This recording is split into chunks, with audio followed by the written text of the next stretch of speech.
This is Andy Purewal for Boxing News. I'm joined by Netflix's latest star, Eddie Hearn. Eddie, how you doing? I'm good, actually. Thank you, mate. Yeah, I keep forgetting we've got that show. Every time I come on these interviews, that was the first question I've had the last two as well. So yeah, Have you it's seen been any changes? You seen yourself being noticed a little bit more now, if that's possible? unfortunately much more. Yeah, it's just a different world watching. Like obviously, you know that most boxing fans are going to watch it because you would just watch a boxing series whether you like me or not. But this is just a whole different audience. I just said that. I've probably spent the last 15 years getting slagged off every single day. And it's been quite nice to actually have some nice comments and just people saying, and more comments about, I think the rawness of seeing you lose or get hammered and getting up the next day and having to come back and do this. And also my relationship with my dad, my own personal goals and maybe a little bit of what I'm chasing, like everybody else is chasing and dreams and aspirations. And yeah, it's been like an inadvertent therapy session in a way. Just like a lot of nice comment, Andrew. You know. Season So two in the works. I think season two's inevitable. We just got the numbers yesterday; they're fantastic, and the show was a lot bigger than necessarily we expected because you don't really know what to expect. But I think people bought into it, liked it. I think it's great for boxing and also other sports as well. Because it gives those, darts, snooker, all of those credibilities in markets that they might not have. So, yeah, it was a lot of fun. Great learning experience. How much do you think it's helped, obviously, with their kind of involvement in putting on events as well now, as like we've seen them working with MVP, for example? Do you think that's helped them kind of keep a closer eye on the boxing industry? Yeah, I think that when I saw Drive to Survive, I felt like this was such a great way for fans, but even the casual audience to understand the sport and what goes on behind the scenes. And I think it is a fascinating world. I think maybe the next series it will encourage more people to want to get involved because there were a couple of arguments that didn't air and people because you have to approve. Like if I have a row with you and they're filming it from behind a post, I can't then just put that in. I have to go to you and go, listen, I was mic'd and do you want that to go in? Well, let me watch it. And there was a few that didn't go in, but I think now people have realised the size of it. I think people might be a little bit more willing to be a part of the show next time. And I think that was like Drive to Survive. If you look at it, in the first kind of series, it was like smaller names. And then as people realised how big this show was, the bigger names were like, yeah, I'll be in that as well. So yeah, it'd be interesting. It's an interesting point you made there, Eddie, in terms of, if something was to happen, maybe you'd have to go to somebody to get their approval if they'd want it to go in. Because over the last, say, 8, 9 months, I've asked you on a few occasions on Matchroom's position. If you was looking at selling a business in the past, you've said to me you was more interested in an IPO. Obviously, the reason why I'm bringing this up is in the documentary, you mentioned Turki Alalshikh and his interest in potentially buying Matchroom. So that seems to be a bit of a surprise, and that because he wanted it to maybe be a bit more hush hush, it was out there in the public in the documentary. Yeah, again, that was something that goes to him. And he saw the whole doc before it went out and said, obviously, look, that you've been talking in this Turkey about buying a company we're talking about. And it's not just Turkey Alalshikh, and it's, PIF in Saudi Arabia surge. Obviously, Turkey's very influential. It's not really him personally that's doing this. It's more, you know, the fund within Saudi Arabia. So, but they like the story of that Netflix. And don't forget, you're Mike the whole time. So a lot of the conversations that are going on behind the scenes are about that. If I go to a meeting with Turkey and he says to us, PIF or we're interested in, the business, I'm then on the phone to my old man going, I've just come out of a meeting with Turkey. He wants to buy the company. They're in the car, right? Filming. And I'm like, you know, and they're like, this is really interesting, this whole thing, it's a new layer. And then, but that has to then go to Turkey. So it's quite a complex, thing. But they definitely bought into that story quite heavily, box to box and Netflix. For us, we're in no tearing rush to sell the company. I mean, we did a deal for 13%, recently with Pitch and the Qataris, and now obviously there's a lot of interest to take another, say, minority stake, but a bigger stake within the company. And potentially we may sell the business, but we're lucky enough to be in a position where it's not like we need to raise funds or we need to, go looking for capital. We are very solid, but there's a lot of people looking at the business, and I think the doc enabled people to understand the breadth of the business rather than just saying it's boxing. Like when you realise darts is nearly twice as big as boxing, people still can't believe that. Oh, I didn't know, didn't realise how big darts was or how big snooker was. Boxing makes up 30% of our company, 35% of our business. So, it's very attractive, and boxing may not be the most attractive part of the acquisition because within darts and snooker we are the sport, whereas in boxing we're just one of many different promoters in this crazy world that, let's be honest, we don't know what's happening, where we're going, but it just keeps getting bigger and bigger. Are those talks still ongoing with Turkey or with PIF, as you mentioned, about a Yeah, potential sale to them? yeah, yeah, absolutely. So, as you said, it's not something which necessarily you're pushing for. You need to kind of rush through. But do you feel like it's more likely now than maybe what it might have been 12 to 18 months ago about a sale of a And also business? through the doc, we've also had three or four other, big funds that find Matchroom a very attractive proposition. But to be honest, Andy, the deal's got to be right for us. And I think that came across, especially with my dad. He's not bothered about just taking money. It's got to be with the right strategic partner that helps develop opportunities for our athletes, you know, continue our global expansion, and also have some fun with and make a lot of money. And if it's not, we carry on doing what we're doing. We'll float ourselves, you know? So we're learning on the job. We are a family business that have somehow grafted, or some might say fluked ourselves into this position, but it's a position that we're very excited about. And, I've never been more excited about my job, and I've never been more excited about boxing and what's about to happen in 2026. Would a potential sale of a business, Eddie, are there talks about you staying involved? Because I know you've spoken I think about. I would have no choice, to be honest with you. I mean, unless someone just didn't like me, it's inevitable that I would have to stay. And that's fine. I mean, I don't know what I'd do. I mean, I'm only 46. I mean, I don't see myself working like my dad necessarily, but I am, I guess, the figurehead, the spokesman, especially in boxing. And I think it would be very difficult for someone to come in and say, yeah, like we want to do this, we want to expand, we want to move into this market, we want to take out, double down on boxing. But Eddie, you can go now. They're going to say, but part of it is, Eddie, you got to do another 5 years, or you got to do another 10 years, and you've got to steer this ship into waters that we want to swim as deeply as possible in.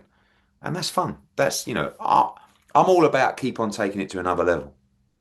And sooner or later, you get to a level where, although you never anticipated, do you have the goods? Do you have the right partners to take you to that next level?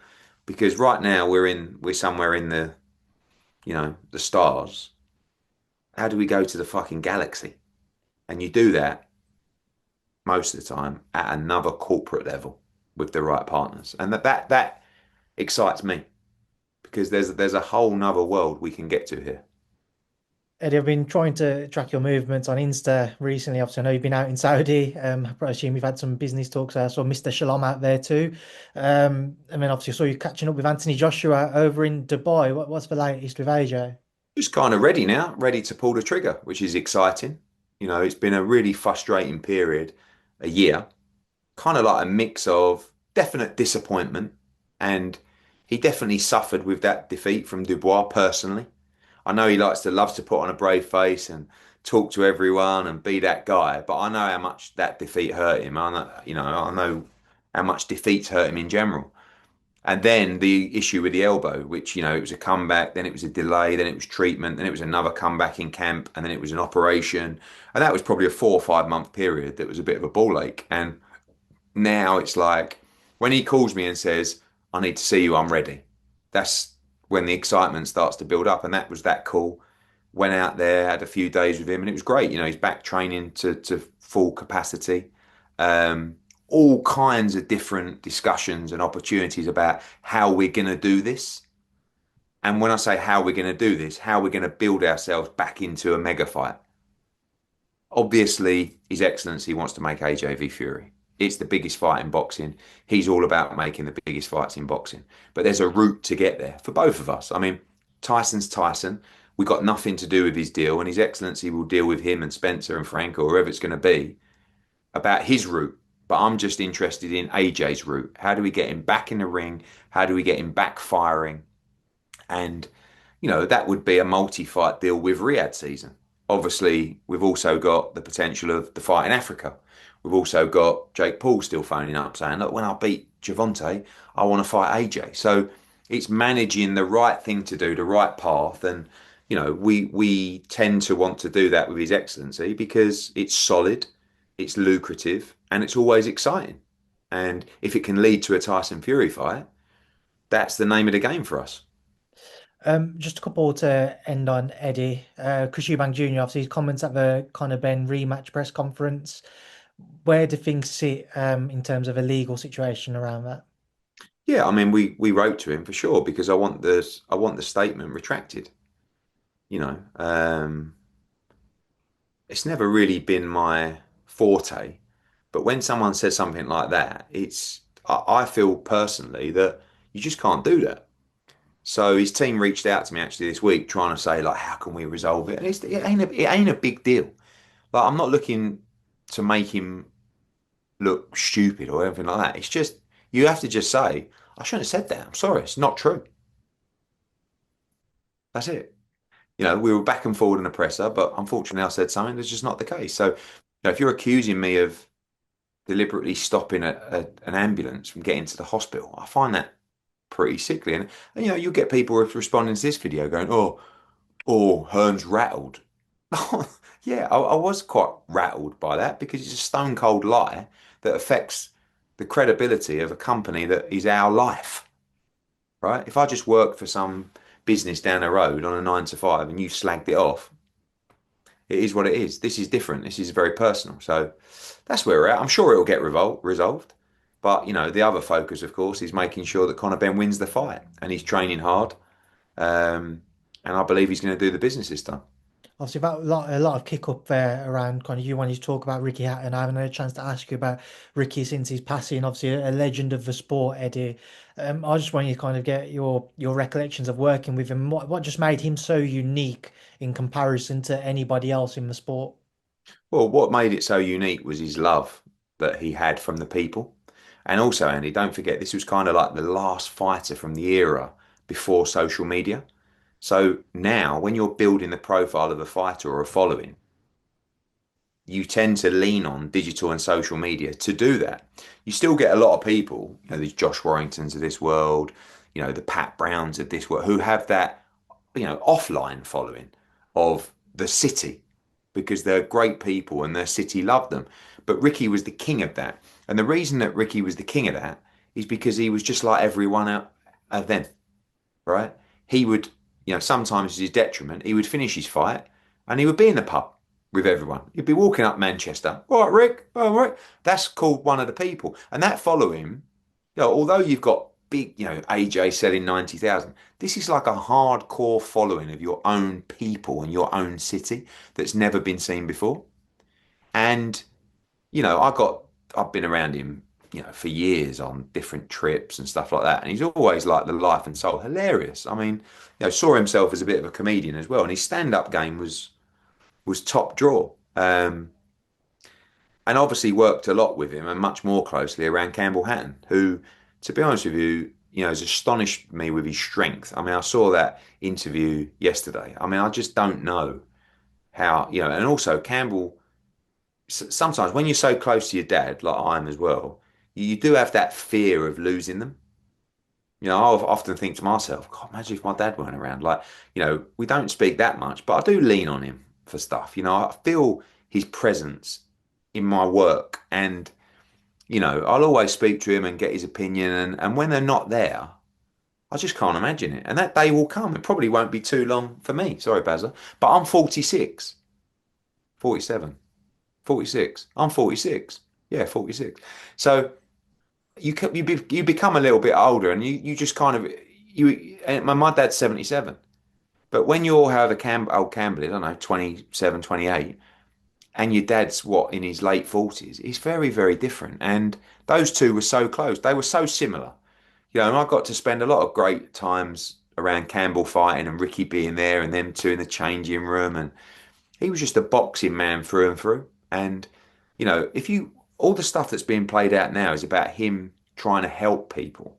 If you're struggling, do that, do that. And the reality is, whilst probably his biggest fight was, ensuing inside of him, as it probably has been for years and decades, he was still hell bent on trying to help others, which is the mark of the man, really. And it's terribly sad. Not just for British boxing because he was a legend, but for the family, and it's a great family as well. Matthew, his brothers, just such a great bloke.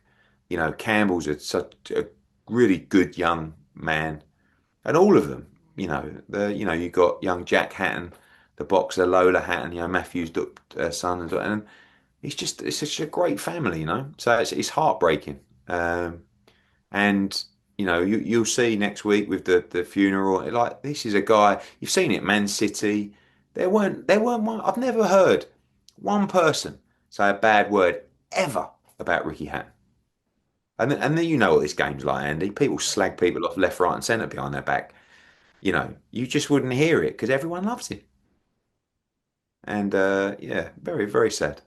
No, he certainly is, Eddie, and obviously thoughts and condolences stay with the Hatton family and their close friends. But I'll leave you now to crack on with the rest of your day. It's a pleasure to catch up with you, and I'll see you in Sheffield next week. Cheers, Anne. Bye, mate.